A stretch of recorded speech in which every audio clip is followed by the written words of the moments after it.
Teman-teman, saat teduh kita pagi ini, edisi 47, Kitab Keluaran pasal 20 ayat 15 adalah hukum yang ke-8 dari 10 hukum atau dasar titah, yaitu jangan mencuri. Secara sederhana, mencuri didefinisikan sebagai mengambil sesuatu yang bukan milik kita tanpa izin.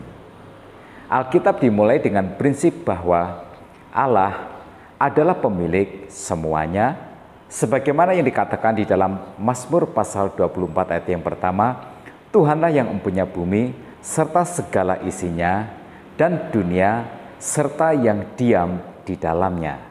Sedangkan kita bertanggung jawab kepadanya atas cara kita mengelola harta yang Tuhan percayakan kepada kita. Seperti yang dikatakan Tuhan di dalam Yesaya pasal 61 ayat yang ke-8, sebab aku Tuhan mencintai hukum dan membenci perampasan dan kecurangan. Karena itu hukum yang ke-8 ini, jangan mencuri, memiliki setidaknya dua pengertian, yaitu jangan mengambil milik orang lain dan jangan menahan apa yang menjadi hak orang lain. J.I. Packer berkata, bukanlah kehendak Tuhan bagi kita untuk memiliki sesuatu yang tidak dapat kita peroleh dengan cara yang terhormat. Mencuri, walau memiliki definisi sederhana, tetapi aspeknya sangat luas. Nah teman-teman, pada kesempatan ini saya akan menyampaikan beberapa aspek saja. Memeras adalah tindakan mencuri dan Tuhan melarangnya. Karena itu adalah tindakan yang melanggar hukum Tuhan, sebagaimana yang dikatakan di dalam kitab Yehezkiel pasal 22 ayat 29. Penduduk negeri melakukan pemerasan dan perampasan, menindas orang sengsara dan miskin, dan mereka melakukan pemerasan terhadap orang asing bertentangan dengan hukum.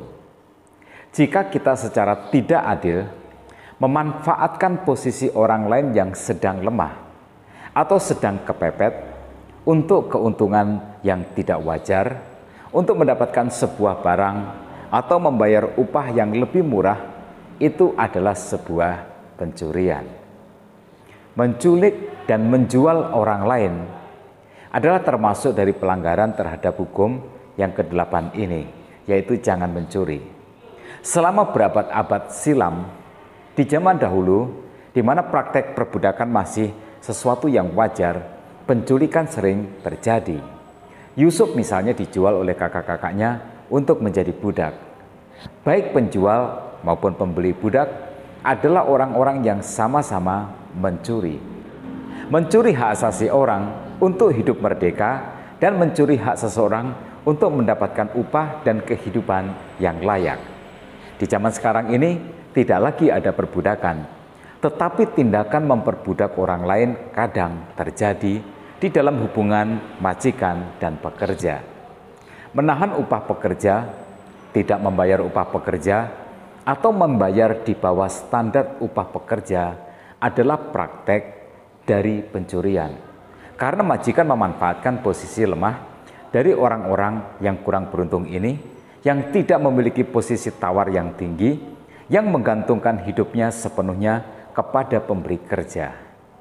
Nah, dengarkanlah peringatan Nabi Amos dalam kitab Amos pasal yang ke-8 ayat 4 sampai dengan 6. Dengarkanlah ini, kamu yang menginjak-injak orang miskin dan yang membinasakan orang sengsara di negeri ini, dan berpikir, bilakah bulan baru berlalu supaya kita boleh menjual gandum, dan bilakah hari Sabat berlalu supaya kita boleh menawar terigu dengan mengecilkan eva, membesarkan sikal, berbuat curang dengan neraca palsu, supaya kita membeli orang lemah karena uang, dan orang yang miskin karena sepasang kasut, dan menjual terigu rosokan. Nah, karyawan pun bisa melakukan pencurian kepada pemberi kerja jika dia berbuat curang sebagai seorang pekerja, seperti yang diperingatkan di dalam surat Titus pasal 2 ayat 9 dan yang ke-10. Hamba-hamba hendaklah taat kepada tuannya dalam segala hal dan berkenan kepada mereka jangan membantah, jangan curang, tetapi hendaklah selalu tulus dan setia, supaya dengan demikian mereka dalam segala hal memuliakan ajaran Allah Juru Selamat kita. Perdagangan yang tidak jujur, jual beli yang tidak jujur juga adalah pencurian. Ketika pedagang mengurangi timbangan atau ukuran dari yang semestinya. Amsal 11 ayat yang pertama mengingatkan, neraca serong adalah kekejian bagi Tuhan, tetapi ia berkenan akan batu timbangan yang tepat. Ayub pasal 24 ayat yang kedua mengingatkan, ada orang yang menggeser batas tanah, yang merampas kawanan ternak, lalu menggembalakannya. Berusaha memperoleh apa yang bukan menjadi haknya dalam bentuk apapun adalah pencurian. Meminjam atau berhutang tetapi tidak mau membayar, bukan karena tidak mampu membayar, tetapi memang tidak mau membayar, adalah juga pencurian. Mazmur pasal 37 ayat 21 berkata, orang fasik meminjam dan tidak membayar kembali, tetapi orang benar adalah pengasih dan pemurah. Tidak mau membayar hutang adalah tindakan fasik yang sama saja dengan tindakan mencuri. Tidak membayar pajak itu juga termasuk pencurian. Mencuri apa yang seharusnya menjadi pendapatan negara untuk membiayai penyelenggaraan pemerintahan dan juga kesejahteraan rakyat. Roma pasal 13 ayat 7 berkata, bayarlah kepada semua orang apa yang harus kamu bayar, pajak kepada orang yang berhak menerima pajak, cukai kepada orang yang berhak menerima cukai, rasa takut kepada orang yang berhak menerima rasa takut, dan hormat kepada orang yang berhak menerima hormat. Dan yang terakhir, yang ingin saya sampaikan dari hukum yang ke-8 ini, jangan mencuri dari apa yang menjadi hak Tuhan. Malaki pasal 3 ayat 8 sampai dengan 11 berkata, bolehkah manusia menipu Allah? Namun kamu menipu aku. Tetapi kamu berkata, dengan cara bagaimanakah kami menipu engkau?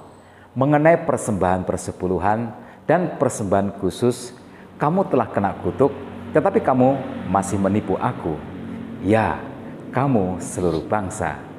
Bawalah seluruh persembahan persepuluhan itu ke dalam rumah perbendaharaan, supaya ada persediaan makanan di rumahku, dan ujilah aku, firman Tuhan semesta alam, apakah aku tidak membukakan bagimu tingkap-tingkap langit dan mencurahkan berkat kepadamu sampai berkelimpahan.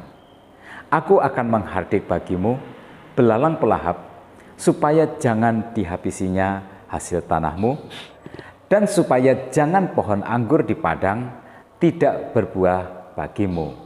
Firman Tuhan semesta alam.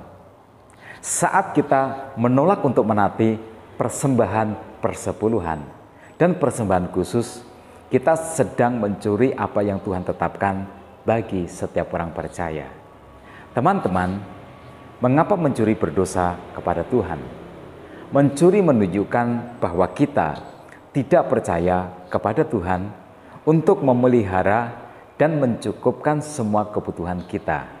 Jadi, perbaikilah imanmu, maka otomatis juga akan memperbaiki apa yang kita lakukan di dalam hidup ini, termasuk tentang bagaimana kita memenuhi kebutuhan hidup kita. Nah, tetap semangat dalam kehidupan. Tuhan Yesus memberkati kita semua.